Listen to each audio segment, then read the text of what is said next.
Bueno, de vuelta a Europa, es noticia los disturbios en Francia que han ido en aumento después de la muerte de un adolescente al que un policía disparó en un control policial cuando trataba de huir de ese control. La violencia se ha extendido durante varias ciudades. Se han repetido los altercados en esta última noche, pero con mayor grado de violencia. Las personas que salieron a protestar a la calle también lo hicieron en una marcha de homenaje en la que pidieron justicia. Al frente de esa marcha, la madre del adolescente fallecido. En esta esquina, un altar improvisado por Nael, y en hasta 7 ciudades francesas, actos de protesta por su muerte. Tercera noche de altercados y por ahora la más violenta. En total, casi 700 detenidos y unos 200 policías heridos de los más de 40.000 que se han desplegado por todo el país reprimiendo a unos franceses cansados de ser siempre las víctimas. Antes de Nael ya hubo otros. Lo que no queremos es que haya uno más, dice esta mujer en la manifestación que encabezó la madre del joven abatido por un agente al saltarse un control policial. Han vuelto los profesionales de los disturbios, dice el ministro del Interior francés, señalando que estos altercados no son por la muerte del joven. Acusa así a los que asaltan escuelas o roban en tiendas aprovechando la revuelta. Son dos visiones de un conflicto que afecta especialmente a los barrios obreros de franceses, hijos de inmigrantes. No estamos contra la policía o el Estado, solo contra la muerte de un joven por saltarse simplemente un control.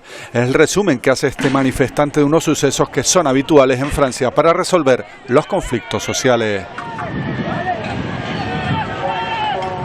¿Pero de dónde procede toda esta violencia? ¿Cuál es la razón de trasfondo? Vamos a tratar de averiguarlo con Sergio Gracia Magariños, profesor de Sociología de la Universidad Pública de Navarra. ¿Qué tal, Sergio? Buenos días. Muy buenas, buenos días. ¿Cómo estáis? Estupendamente, gracias por tu tiempo, Sergio. Oye, la chispa de la muerte de este joven parece a todas luces excesiva por saltarse un control policial. Sin duda, esa es la chispa, pero la pólvora está en el descontento que ya se ha visto en otras ocasiones en estos barrios populares, ¿verdad? ¿A qué se debe ese descontento? ¿A qué se debe ese divorcio entre este sector de la sociedad y el resto? Mira, yo creo que lo que está ocurriendo pues, obedece a tres grandes factores, ¿no? Por un lado, en Francia hay una historia de acción colectiva violenta que se repite sucesivamente desde mayo del 68, la quema de coches, los chalecos amarillos, etcétera. Una policía militarizada, hay secciones de la policía francesa que están militarizadas y esto genera un fenómeno de acción contrarreacción cada vez más violenta en ambos sentidos. Y luego estaría la cuestión que mencionas de los fallos de las políticas de integración económica, integración social, las expectativas de movilidad social de estas poblaciones específicas que no se ven satisfechas y que tiene que ver con un fallo del modelo que tiene Francia en su política de integración, ese laicismo agresivo, ese republicanismo que no tiene en cuenta la identidad colectiva de la gente, ya sea religiosa o cultural. Entonces, esos elementos yo creo que están en el corazón de lo que está ocurriendo ahora mismo. Claro, lo que ocurre en estos casos a la hora de integrar, también conviene preguntarse si está habiendo esfuerzos por parte de ambos lados para llegar a un acercamiento, ¿no? Sí, yo creo que sí, ¿eh? Lo que ocurre es que, mire, Galtung lo explica muy bien. Galtung es el analista de los procesos de paz y de la violencia colectiva más agudo que yo conozco, ¿no? Él plantea que en toda sociedad, como la francesa, cuando los episodios de violencia colectiva son algo recurrente, eso sería la superficie de un problema más profundo. Entonces, él lo que plantea es que la violencia directa tiene que ver con una violencia estructural, unas desigualdades sociales y económicas entre grupos, en este caso la población argelina, que mencionabais en la introducción, ¿no? Son hijos de inmigrantes segunda generación, obreros, argelinos, musulmanes. Ese colectivo está en una condición social económica distinta al resto de la población. Y eso hace, que sería el tercer nivel de violencia, que se generen estereotipos, prejuicios, nociones de sentido común socialmente construidas para estigmatizar a ese colectivo y justificar su situación. Entonces, claro que hay esfuerzos para integrarse. Ninguna persona, ningún grupo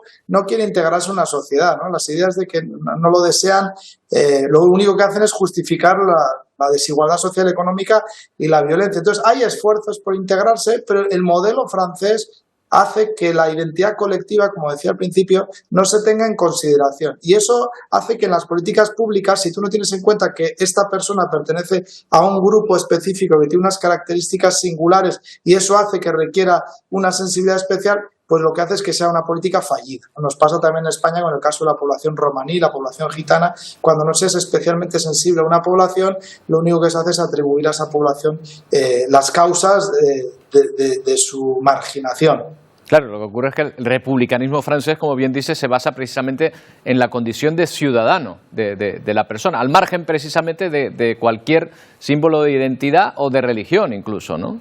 Efectivamente, y por eso ese yo creo que es no es todas las. Siempre que hay violencia, el primer responsable es el que la ejerce, pero hay que siempre escarbar a niveles más profundos para no quedarse un análisis superficial. Pero entonces el modelo francés de ciudadanía individual para mí es uno de los grandes problemas, porque, por ejemplo, en Reino Unido se plantea lo opuesto, precisamente. Diciendo, mira, es muy importante tener en cuenta los grupos, su cultura, sus dinámicas colectivas. Si solamente tienes en cuenta eso, genera otros problemas de guetos, de guetificación, como les puede pasar en Reino Unido, pero el modelo francés lo que hace es pensar que todos son ciudadanos, pero aquellos que se llaman Ali, se llaman Ahmed, vienen de familias inmigrantes, de ciertos barrios específicos, tienen muchas menos probabilidades de tener un buen trabajo, de integrarse en la sociedad en condiciones de normalidad, que otro francés que también es ciudadano, pero que tiene un nombre francés, una familia francesa, que lleva un montón de años en ese mismo país, ¿no? Entonces, la identidad colectiva pesa mucho y si no se tiene en consideración, lo que haces es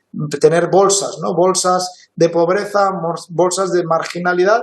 Y esto las mismas Naciones Unidas, cuando habla del abordaje de la pobreza y la exclusión, lo plantea muy claramente. Hay grupos, no individuos, hay grupos que no se benefician nada de las políticas de desarrollo, de las políticas de integración, y por eso es que se requieren medidas especiales para esos grupos particulares. Mira, Sergio, ahora mismo, por ejemplo, Estados Unidos, el Tribunal Supremo, como bien sabes, acaba de derogar las medidas de discriminación positiva, por ejemplo, en las universidades.